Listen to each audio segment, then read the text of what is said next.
ঐক্যবদ্ধ থাকলে কোনো ষড়যন্ত্রেই গলাচিপা দশমিনার মানুষের ভাগ্য নিয়ে খেলতে পারবে না বলে মন্তব্য করেছেন পটুয়াখালী ৩ আসনে বিএনপির মনোনয়ন প্রত্যাশী ও কেন্দ্রীয় কার্যনির্বাহী কমিটির সদস্য হাসান মামুন।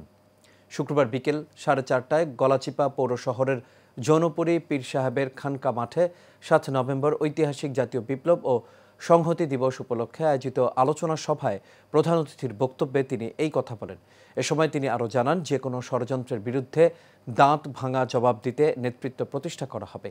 এর আগে সকালে জাতীয় বিপ্লব ও সংহতি দিবস উপলক্ষে দশমিনা উপজেলা বিএনপির উদ্যোগে আয়োজিত কর্মসূচিতে প্রধান অতিথির বক্তব্যে হাসান মামুন বলেন, দশমিনা গলাচিপার মানুষ দীর্ঘদিন কাঁধে কাঁধ মিলিয়ে স্বৈরাচার বিরোধী আন্দোলন করেছেন, ভবিষ্যতেও করবেন।